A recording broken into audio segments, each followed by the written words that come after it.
Selamat pagi saudara-saudara, kita ketemu lagi untuk kuliah evaluasi sumber daya alam.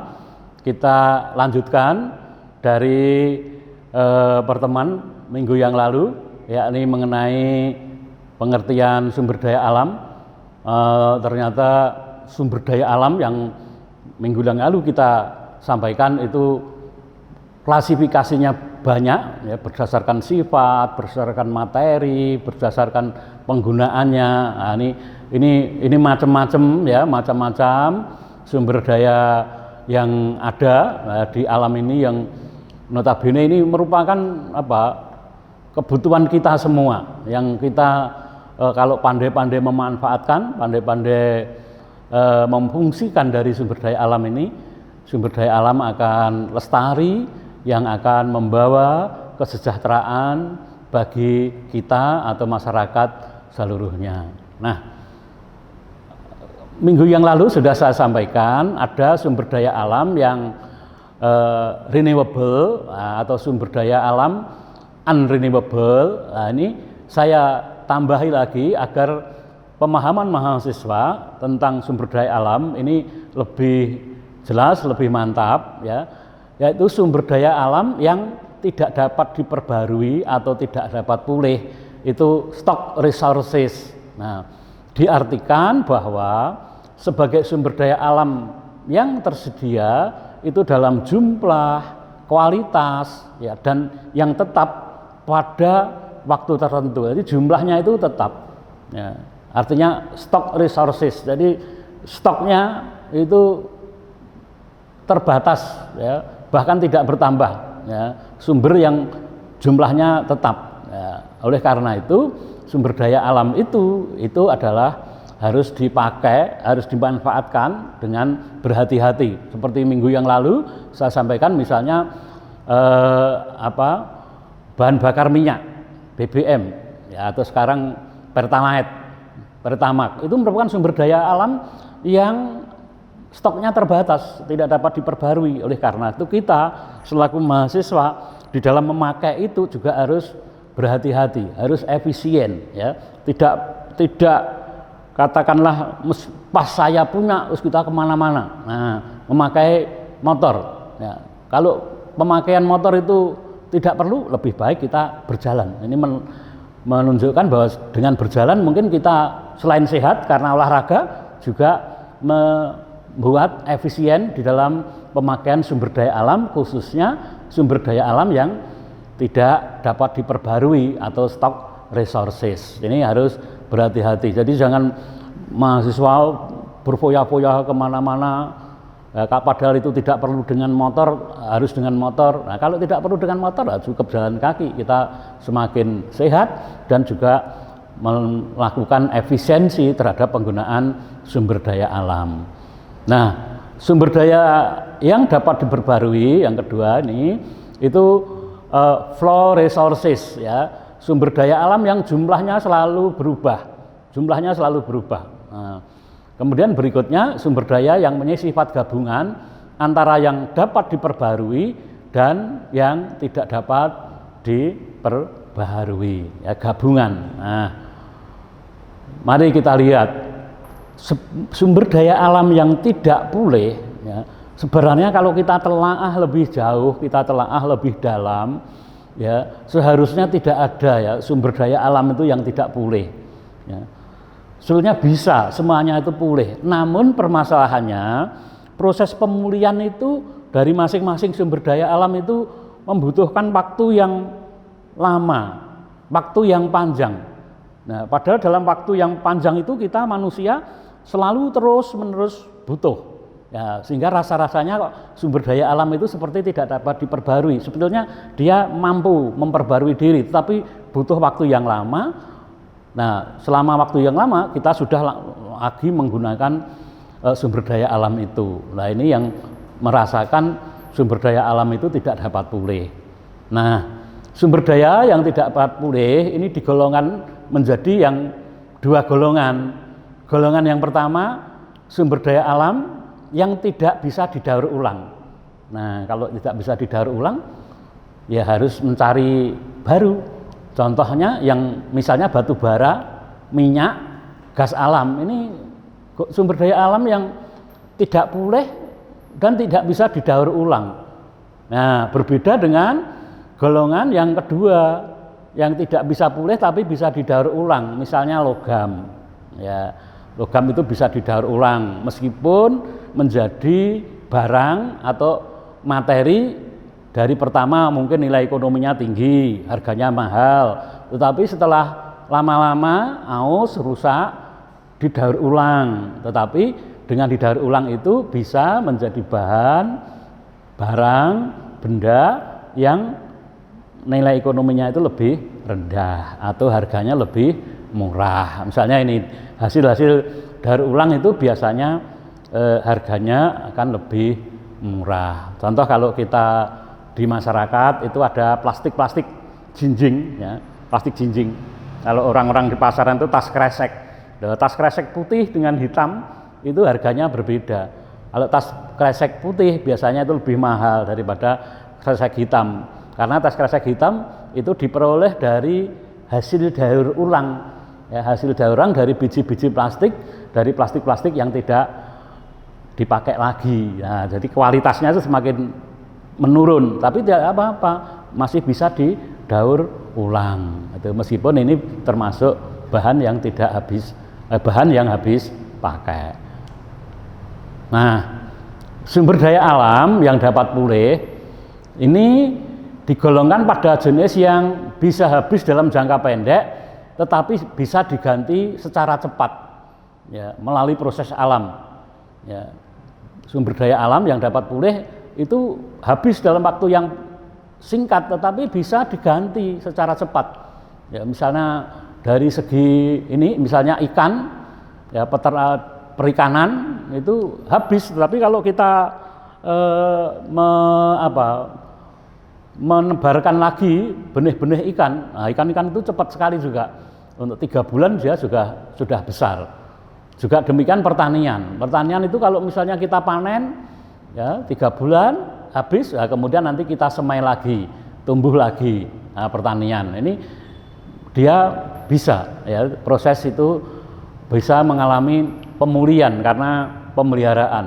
Nah, ini yang sumber daya alam yang dapat pulih dapat diganti secara cepat melalui proses alam atau melalui proses reproduksi, berkembang biak.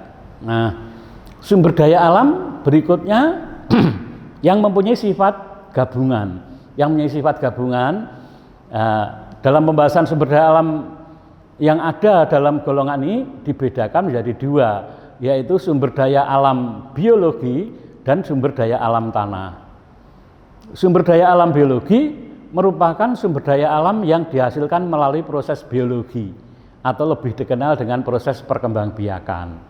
Nah, ini sehingga dengan proses perkembangbiakan, ya, berkembang biak itu tidak akan punah, ya, tidak akan punah. Berkembang terus meskipun dipakai habis, nanti akan berkembang lagi, ya, berkembang lagi. Itu. Kemudian sumber daya tanah, ya, sumber daya tanah ini menggambarkan sumber daya alam yang mempunyai sifat golongan antara sumber daya alam yang bisa diperbarui dan sumber daya alam yang tidak bisa diperbarui, merupakan gabungan. Kalau sumber daya alam tanah, nah kita di pertanian itu kan cenderungnya di sumber daya tanah, ya, sumber daya tanah. Nah, ini sumber daya alam biologi, ya, jadi kalau sumber daya alam ini biasanya sumber daya alam yang tidak bisa diperbarui, ya, sumber daya alam biologi itu karena apa? Ya, tidak bisa diperbarui karena daya dukung lingkungan sudah tidak bisa menjaga kelangsungan sumber daya alam ini. Jadi misalnya di sini ada tanaman-tanaman ini yang berteras-teras, ya, kalau daya dukung lingkungan di daerah ini itu tidak bisa mendukung kelangsungan sumber daya alam, ya ini berarti ini sebetulnya bisa diperbarui tetapi akan menjadi sumber daya yang tidak bisa diperbarui lagi. Karena apa? Karena daya dukung lingkungannya sudah rusak. Misalnya terjadi longsor, ya, itu sehingga kalau terjadi longsor dalam longsoran yang besar, nah ini sudah rusak, tidak bisa diperbarui lagi. Ini yang pertama. Yang kedua, yang menyebabkan sumber daya alam ini tidak bisa diperbarui adalah pengeksploitasian atau pemanfaatan yang jauh melebihi ambang batas kemampuan proses reproduksi sumber daya alam tersebut. Jadi yang kedua itu mengeksploitasi alam ya melebihi ambang batas kemampuannya. Tadi disampaikan alam itu sebenarnya mampu ya untuk memperbaiki diri, untuk regenerasi. Tetapi kalau kita manusia itu mengeksploitasinya itu terus-menerus, ya akhirnya sumber daya alam itu menjadi rusak sehingga tidak bisa diperbarui. Ya, sehingga sumber daya alam ini kalau dilihat dari proses produksi tergolong sumber daya yang bisa diperbarui kalau dari proses produksi. Tetapi kalau kita itu tadi daya dukung lingkungan tidak mendukung, kemudian pemanfaatan atau terjadi pengeksploitasian terhadap sumber daya alam itu, menjadi sumber daya alamnya tidak bisa diperbarui. Sumber daya alamnya menjadi habis, menjadi rusak. Oleh karena itu, saudara-saudara, di dalam pemanfaatan sumber daya kita harus memperhatikan faktor lingkungan, ya.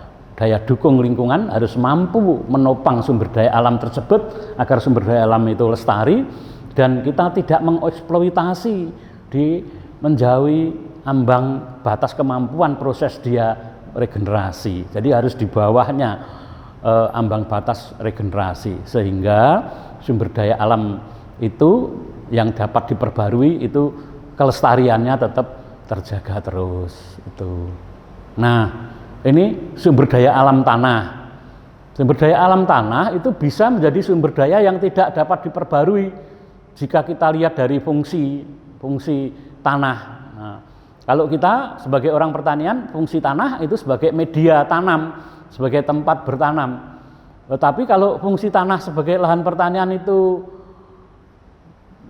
bisa saja menjadi tidak bisa diperbarui ketika sumber daya alam tanah itu tadi beralih fungsi, tidak menjadi media tanam di dalam bidang pertanian, tapi beralih fungsi menjadi infrastruktur. Seperti tadi saya katakan, misalnya di daerah saya itu tanahnya tidak berfungsi sebagai media tanah untuk tanam di bidang pertanian karena dipakai untuk jalan tol, ya, untuk jalan tol. Kemudian ada digunakan sebagai perumahan-perumahan, tempat pemukiman, atau sebagai tempat sarana-sarana yang lain. Ini sudah keluar dari fungsi tanah sebagai media di dalam pertanian. Nah, kalau sudah seperti itu ya otomatis kalau berubah sudah tidak bisa diperbaharui lagi karena fungsi utamanya itu sudah berubah. Fungsi utamanya sudah bergeser.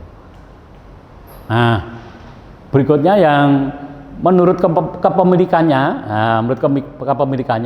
sumber daya alam itu ada yang sumber daya alam milik pribadi, ya, private property resource, ya, sumber daya milik pribadi, ada sumber daya alam milik umum, ya, milik umum. Jadi kalau yang milik pribadi itu biasanya lebih terawat, lebih terjaga, ya, lebih terpantau itu. Tapi kalau milik umum, ya, milik umum itu biasanya kalau nanti tidak dimanfaatkan,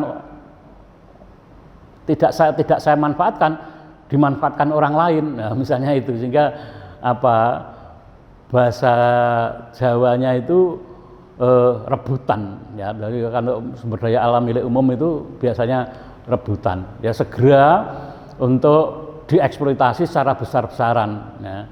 Sumber daya alam milik umum itu mengalami yang namanya deplisi, artinya mengalami eksploitasi yang secara besar-besaran.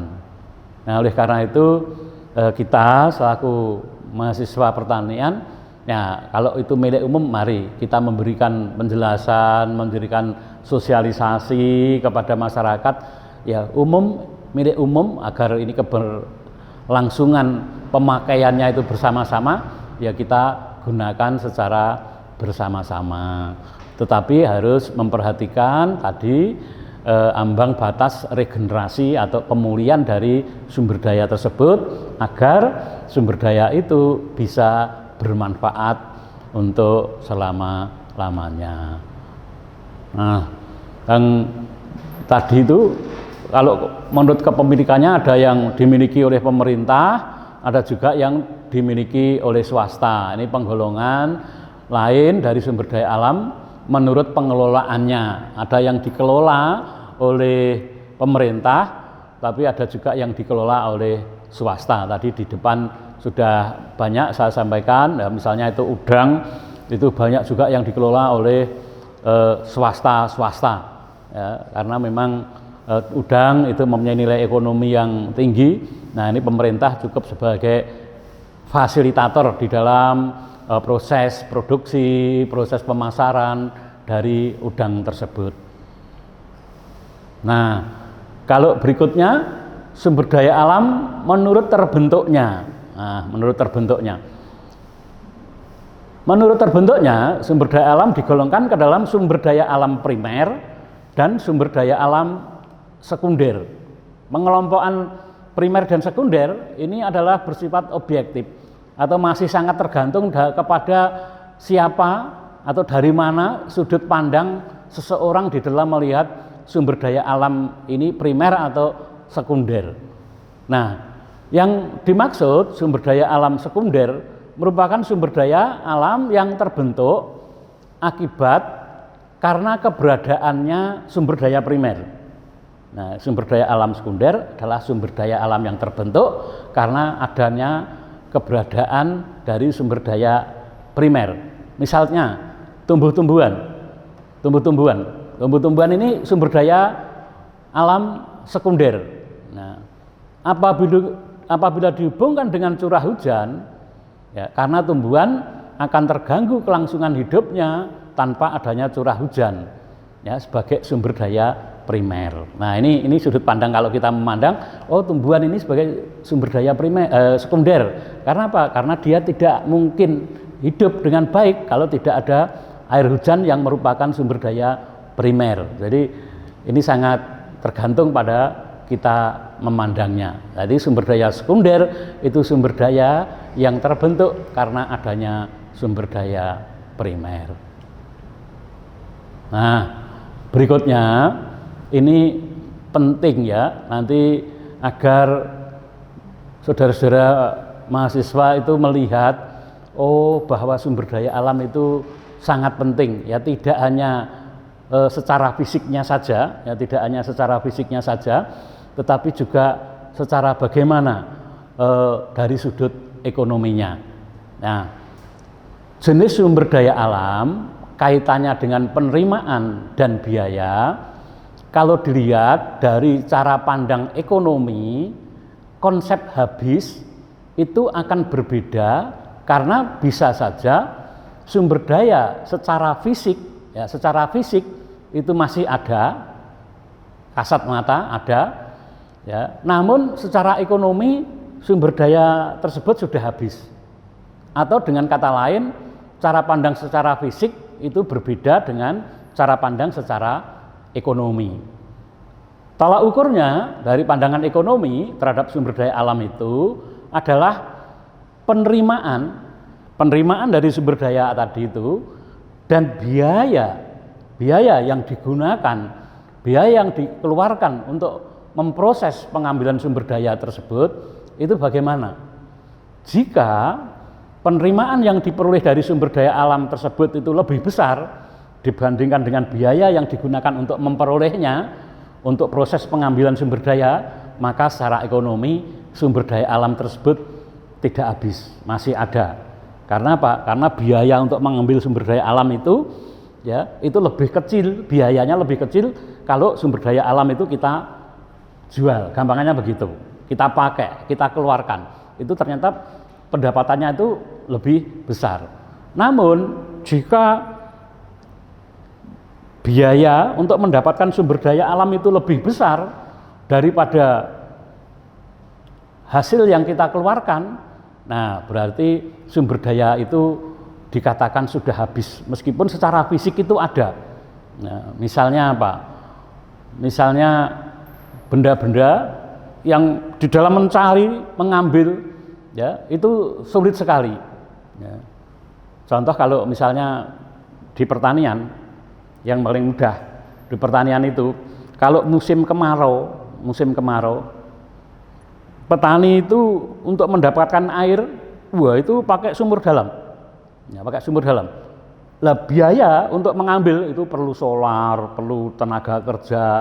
Nah kalau biaya untuk mengambil air dari sumber dalam ini untuk pengairan sawahnya, ya pengairan sawahnya itu lebih besar, biayanya lebih besar dari hasil yang diperoleh petani.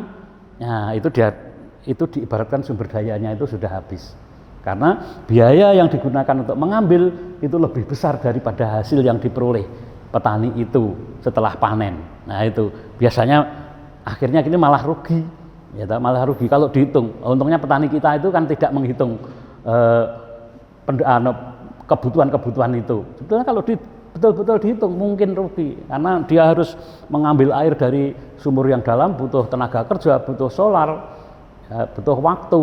Nah, padahal tanamannya ini panennya sedikit. Nah ini, jadi mungkin saja ya sebelum sumber daya alam itu habis secara fisik, sumber daya alam tersebut sudah habis dalam arti ekonomi. Artinya bahwa tadi pengeluaran yang dikeluarkan untuk mengambil sumber daya itu lebih besar daripada hasil yang kita peroleh karena pemanfaatan sumber daya alam tersebut.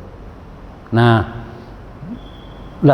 faktor-faktor yang mempengaruhi penerimaan dan biaya dari pengelolaan sumber daya alam yang utama adalah keinginan manusia dan perubahan teknologi.